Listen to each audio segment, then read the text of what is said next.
Martin Paes to Indonesia, here we land. Jadi selepas sekian lama rakyat Indonesia menunggu konfirmasi adakah Martin Paes boleh bermain untuk timnas Indonesia, akhirnya hari ini kita dapat pengumuman tersebut even dalam akaun official Bola Sepak Indonesia sendiri. Jadi ada beberapa DM dan komen yang aku dapat suruh aku sembang pasal ni. Boleh aku sembang, tapi sebelum tu yang belum follow lagi akaun ni, please tekan dulu butang follow. Dah follow? Mantap coy. Jadi Martin Paes ni dia bermain untuk tim Belanda Under 19, Under 20 dan Under 21. Untuk senior team dia masih lagi belum membuat apa-apa penampilan, tapi dia berhasrat untuk bermain untuk timnas Indonesia. Macam mana? Sebab nenek dia lahir dekat Jawa Timur. Jadi dia ada darah Indonesia dan akhirnya dia dapatlah bermain untuk timnas Indonesia. Martin Paes ni kalau tanya aku bagus ke tidak, dia lebih tinggi daripada Hernando Ari. Ketinggian dia adalah 1.91 cm. Dari segi pengalaman juga dia pernah bermain untuk MLS dan juga Liga Belanda. Maknanya liga yang lebih kompetitif daripada Liga Indonesia. Tapi kalau tanya aku macam nak cakap, aku suka Hernando Ari sebab dia punya comeback story daripada bawah. Macam mana dia naik sampai jadi keeper nombor 1 Indonesia tu aku sukalah. Tapi sekarang dia ada saingan yang hebat daripada Martin Paes ni. Adakah tempat dia akan dirampas? Korang fans Indonesia komen dekat bawah. Dan macam biasa, kalau korang sukakan konten ni, korang boleh tekan butang follow. Ini bukan berita hoax fake, tapi berita ini memang betul-betul guys, memang betul-betul panas. Memang official. Martin Paes sudah melakukan sidang cas dan diumumkan boleh mewakili timnas Indonesia untuk round 3 kelayakan Piala Dunia. Dan ini adalah berita gembira buat kita semua guys yang ingin mengetahui untuk Martin Paes, adakah beliau bisa mewakili tim Indonesia nanti untuk kelayakan Piala Dunia nanti. Dan ini adalah berita yang gembira untuk kalian semua, dan I hope you guys support untuk tim Indonesia nanti round 3 kelayakan Piala Dunia nanti. Dan Arab Saudi mungkin adalah debut untuk Martin Paes, insyaAllah guys, pasti bisa. This is Indonesia. Assalamualaikum amigos, baby. Komen guys dan follow. Semalam aku ada buat video pasal Martin Paes sah menjadi player timnas Indonesia. Dan dalam video tu aku cakap ramai orang Indonesia yang DM aku suruh sembang pasal benda ni. Sebab itulah aku sembang. Dan macam biasa ada komen-komen negatif yang kata aku ni nakkan views je, tak ada orang Indonesia DM pun. Meh aku tunjuk dekat korang. Ini contoh DM yang aku dapat semalam. Korang boleh baca sendiri. Assalamualaikum bang, bahas Martin Paes. Jadi aku tunaikanlah hasrat mereka ni, betul tak? Itu baru DM, belum aku tunjuk komen-komen yang aku dapat, mention, tag. Korang boleh tengok dekat video sebelum video Martin Paes tu berapa ramai yang komen suruh bahas Martin Paes. Sebab itulah aku buat. Jadi korang relax. Korang tak payah nak cakap aku ni sengaja menggunakan orang Indonesia buat menarik views, buat bagi popular. Tak payah. Sebab memang ada permintaan. Korang relax je. Ini fakta tau. Walaupun aku orang Malaysia, tapi yang banyak DM aku untuk review player adalah orang Indonesia. Tak pernah lagi orang Malaysia DM aku, bang, review Arif Aiman, bang, review Safawi Rashid. Tak ada. Pernah pun sekali waktu Faisal Halim dulu. Itu pun ada kes kena serang tu kan. Jadi, itulah hakikatnya. Lagipun aku ni content creator. Suka hati akulah nak buat video ke tak kan. Itu saja guys. Macam biasa, kalau korang nakkan konten-konten bola sepak, tak kisahlah Malaysia ke, Indonesia ke, luar negara ke, korang boleh follow akaun ni. Alhamdulillah, ya Allah, alhamdulillah, nggak sia-sia. Jadi sudah resmi Martin Paes bisa bermain untuk timnas Indonesia setelah sekian purnama. Ya Allah, ini aduh, senang banget. Terima kasih Pak Erick Thohir, terima kasih semua jajaran yang sudah berjuang. Terima kasih juga buat FIFA yang mengizinkan Martin Paes tanpa perlu melewati jalur cas. Luar biasa. Full senyum, kado kemerdekaan buat kita semua fans timnas yang waras boy. Kita 260 sekian juta orang akan tersenyum kecuali satu orang. Satu orang pasti sedang bete parah ini. Bete parah karena Martin Paes sudah bisa bermain untuk timnas. Tapi kita nggak usah pikirin dia karena nggak penting. Yang penting adalah Martin Paes is Indonesia now. Semoga dengan kehadiran Martin Paes ini kita bisa berbicara banyak di round 3 nanti, oke? Thank you guys. Aduh, aku senang banget hari ini. Thank you semuanya. Jangan lupa di follow untuk update tim selanjutnya.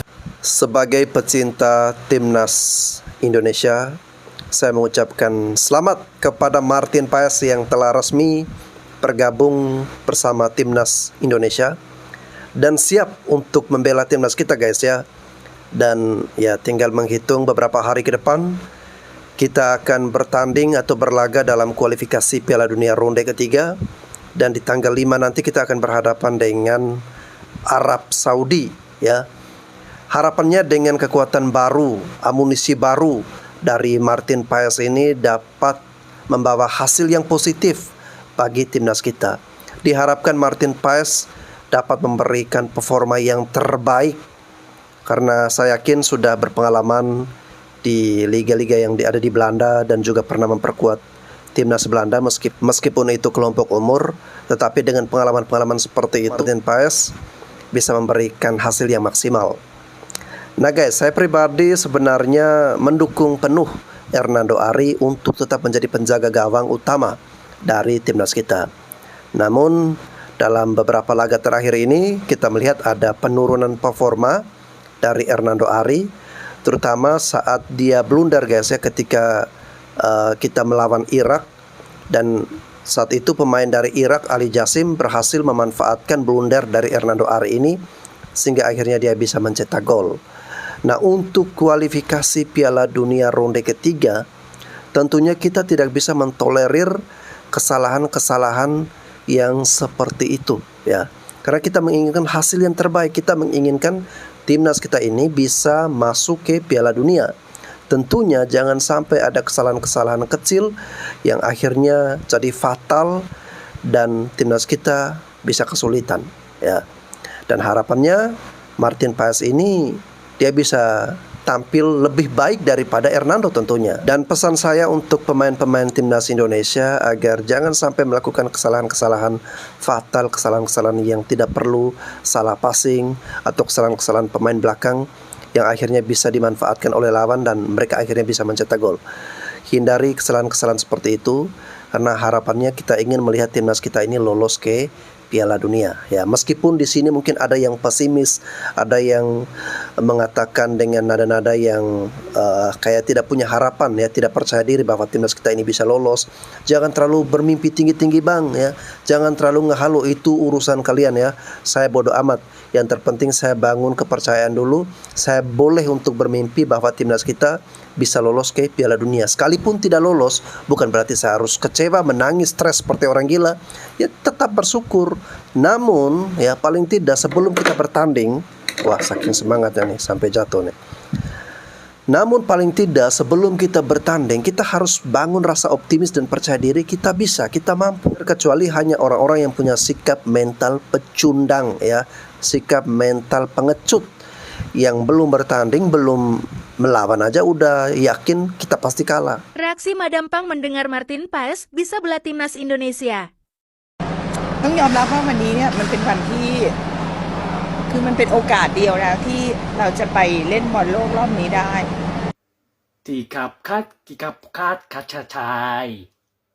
การเล่นของเราวันนี้ต้องขึ้นอยู่กับผลการแข่งขันของอีกคู่หนึ่งคือคู่ที่เกาหลีกับจีนเล่นกันด้วยซึ่งเกาหลีชนะไป 1-0 Laki katai titat katจับใช้ล่ะ เราเองต้องการชนะ 3-0 นะคะซึ่งก็น้องๆทุกคนก็เล่นกันอย่างเต็มที่แล้วนะคะในความรู้สึกของน้องๆทุกคนเนี่ยแป้งคิดว่าโดยเฉพาะน้องที่อยู่กับทีมมานานทีมชาติมานานไม่ว่าจะเป็นมุ้ยเจอุ้มดังสารัตน์เนี่ย Sapi katai tikap kap kai ที่ใช้ ทุกคนมีความรู้สึกเสียดายแล้วก็ผิดหวังบางคนก็ร้องไห้เพราะว่าเขาแทบจะหมดโอกาสแล้วที่จะได้ไปเล่นรอบหน้า Lakiจับใจและที่จับไทยไข่ที่ไข่ที่จะอินโดนีเซียใช่ล่ะ เกมนี้เป็นเกมที่วัด ชะตาของหลายๆคนก็แป้งก็ขอบคุณน้องทุกคนที่เล่นกันอย่างเต็มที่นะคะขอบคุณแฟนบอลที่มาเชียร์กันอย่างล้นหลามและทำไม่ได้นะคะ ที่ชาใช้ปรหังเซโอเวียดนามกี่ขับใครมาดำปั้งกี่ชาย ไม่เป็นคุณกับเราเลยนะคะไม่ว่าที่เกาหลีจะชนะจีน 1-0 แล้วก็เราเองบังเอิญไม่ทำไม่ได้เหลืออีกลูกเดียวนะคะมันอีกลูกเดียวเนี่ยแต่มันมีความหมายมากมายมหาศาลในใจของพวกเราทุกคนเลยนะคะที่เราทำไม่ได้แป้งต้องขอโทษแฟนบอลขอโทษทุกคนจริงๆนะคะที่ทำไม่ได้แป้งเคยมีความรู้สึกอย่างครั้งหนึ่งตอนที่ไปบอลโลกหญิง Cacaki Indonesia 3 dicacai dicai pikai. Ini siapa sih yang memberikan subtitle seperti ini? Saya yakin dia memberikan subtitle yang asal-asalan, guys. 13 kali lawan Arab, timnas 0 kemenangan. 18 kali lawan Australia cuma menang 1 kali. Mau mimpi lolos Piala Dunia? Salam Pancasila. Babak ketiga, kualifikasi Piala Dunia zona Asia tinggal menghitung hari. Kita semua was-was dan tegang. Walaupun kabar terbaru, yaitu kiper FC Dallas, Martin Paes, bisa membela timnas Indonesia setelah memenangkan sidang gugatan di FIFA. Jadi, susunan lengkap pemain Indonesia nanti bisa dipastikan adalah kiper Martin Paes, pemain belakang J. Itzes, M.S. Hilgers, Justin Hubner, pemain tengah Kevin Dick, Tom Haye, Jairo Regdolwet, Calvin Verdong, pemain depan Ragnar Ole Romani, Rafael Struijk. Ya. Nah, saya tetap akan memberikan gambaran secara realistis bagaimana peluang timnas Indonesia agar bisa lolos dari grup C tersebut. Ya. Kalau saya lebih melihat kepada statistik, ya, kapan kita bertemu dengan tim lawan, berapa kali dan berapa kali menang, berapa kali kalah juga. Nah, itu akan mempengaruhi mental. Karena mental dalam sepak bola ini sangat penting. Ya. Mari kita kupas pertemuan timnas Indonesia melawan tim-tim yang satu grup di grup C bersama timnas Indonesia. Ya. Ini realistis. Yang pertama, statistik pertemuan Indonesia melawan Arab Saudi. Indonesia melawan Arab Saudi itu sudah 13 kali pertemuan. 12 kali dimenangkan oleh Arab Saudi. Indonesia belum pernah menang. Draw atau seri 1 kali. Dan melawan Arab Saudi ini selalu Indonesia kalah di atas 2 gol. Maka dalam video saya sebelumnya saya sebut bahwa peluang timnas melawan Arab Saudi ini sulit. Apalagi main di kandang Arab Saudi, yang mana cuacanya, penontonnya, stadionnya dan lain-lain tentu akan membuat mental pemain Indonesia ini tidak siap. Apalagi pemain-pemainnya baru bergabung, belum solid. Ya, itu realistis. Ya, nah kemudian statistik pertemuan antara Indonesia melawan Australia. Ya. 18 kali pertemuan Indonesia melawan Australia dan Indonesia kalah 14 kali. Seri 3 kali dan menang 1 kali, itu melawan Australia. Ya. Kemudian melawan Jepang. Melawan Jepang ini sudah bertanding 15 kali. Jepang menang 8 kali. Ya, draw 2 kali dan timnas menang 5 kali. Nah, ya. Nah, kemudian itu 3 tim atas ya. Langganan Piala Dunia dan ranking FIFA-nya di atas Indonesia jauh. Nah, yang dekat-dekat nih. Melawan Bahrain. Melawan Bahrain ini kita sudah melakukan pertandingan sebanyak 7 kali. Bahrain menang 3 kali, draw 2 kali, timnas menang 2 kali. Cuma saja Bahrain pernah mencoreng mencoreng muka timnas Indonesia dengan kemenangan 10-0. Ya, pertama kali dalam sejarah Indonesia ini benar-benar ya dibuat malu 10-0. Nah, itu melawan Bahrain tuh. Ya, kemudian melawan Cina. Ya, melawan Cina itu sudah 17 kali. Dan Cina menang 11 kali. Draw 3 kali dan timnas menang 3 kali. Ya. Bayangkan ya, untuk menjadi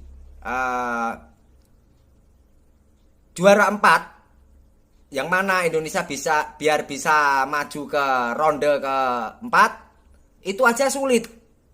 Ya.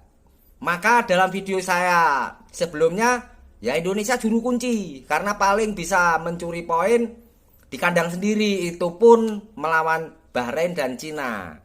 Sulit ya karena rekornya tadi kan Indonesia ini sangat minim ya, sulit. Apalagi naturalisasi ini saya rasa mereka semua belum klop ya, belum sehati, belum saling mengerti. Ya, karena sebuah tim sepak bola itu memang harus dibangun sejak lama. Pep Guardiola aja membangun Manchester City itu 5 tahun baru berprestasi melejit. Karena kedekatan pelatih, ya, secara emosional, pemain dengan pemain dengan pelatih fisik, pemain dengan tukang pijetnya dan lain-lain itu harus menyatu sehingga nanti akan terjadi kolaborasi yang baik. Ya, jadi umpan itu tinggal ngumpan ke sana sudah pasti orangnya ada gitu. Itu kan hubungan emosional. Ya, sementara di Indonesia ini pemain-pemain naturalisasi ini minim sekali bermain bersama. Ya, gitu. Ya, walaupun timnas Indonesia untuk melalui babak ketiga kualifikasi Piala Dunia ini kebanyakan memang pemain Belanda ya. Jadi timnas kita memang cabang dari timnas Belanda. Nggak apa-apa ya, kita coba lihat prestasinya. Kalau sudah naturalisasi pemain sebanyak-banyaknya dan tetap menjadi lumbung gol, way of Frenchman ya kan, artinya lah piye meneh. Ya toh kan angel jelas kene gitu. Ya, itu bahasa Belandanya itu way Frenchman. Ya, angel jelas kene, oke? Ya, kita realistis, bukan pesimis, realistis. Ya. Kalian ulangi tadi statistik pertemuannya kalau belum jelas.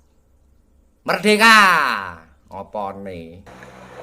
Oke guys ya, lagi-lagi Bapak berpeci merah ini mengeluarkan statement pesimisnya, walaupun dia klaim bahwa itu bukan pesimis tapi realistis ya. Tapi saya tetap mengatakan statement pesimisnya dia yang memprediksi bahwa kita nanti akan menjadi juru kunci dan kita bakalan kalah untuk melawan tim-tim yang ada di grup yang dimana kita bergabung nanti untuk kualifikasi ronde ketiga Piala Dunia. Dan itu dilihat dari rekor pertemuan ya, dimana kita telah bertemu dengan tim-tim ini dan kita didominasi atau mayoritas kita kalah ya. Itu yang menjadi keyakinan dari Bapak berpeci merah ini bahwa timnas kita pasti akan kalah dan hanya akan menjadi juru kunci. Lalu yang berikutnya dia mengatakan bahwa pemain-pemain naturalisasi ini belum sehati, belum bisa membangun chemistry karena jarang latihan, jarang bersama. Jadi nanti menurut dia ya akan kurang kompak, kurang chemistry, ya kurang kerjasamanya kurang gitulah ya. Dan dia bandingkan dengan Manchester City dalam asuhan pelatih Pep Guardiola ya. Nah ini yang saya bingung guys ya. Tim nasional dibandingkan dengan klub ya. Kalau tim nasional dibandingkan dengan tim nasional ya itu masuk akal. Tetapi kalau tim nasional dibandingkan dengan klub dari soal chemistry ya jelas ini tidak masuk akal ya. Di klub pemain-pemain itu bertemu setiap hari, latihan bersama setiap hari ya. Lalu kemudian mereka juga bertanding hampir tiap waktu ya.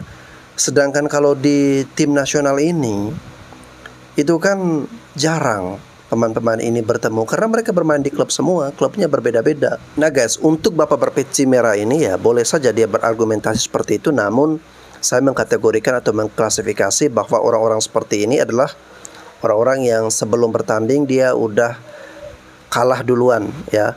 Mentalnya adalah mental pengecut, mental pecundang, di mana ya selalu merasa dirinya lemah, lawannya lebih kuat, lebih tangguh. Kalau saya tetap berkeyakinan bahwa tim nasional kita pasti akan menang dan lolos ke Piala Dunia ya. Kita bisa memberikan perlawanan yang maksimal, kita bisa menunjukkan bahwa kita juga bukan tim yang lemah, tapi kita juga memiliki kekuatan. Mudah-mudahan guys ya, dengan tambahan amunisi baru, kiper dari Martin Paes yang sudah bergabung dengan timnas kita, diharapkan timnas kita lebih gacor ya. Abaikan saja orang-orang yang punya pandangan atau komentar-komentar yang pesimis. Kita tetap bangun harapan yang baik, bangun kata-kata yang positif, bangun optimisme, berikan kepercayaan kepada tim nasional kita, doakan yang baik buat tim nasional kita agar nanti mereka bisa tampil maksimal dan lolos ke Piala Dunia. Amin.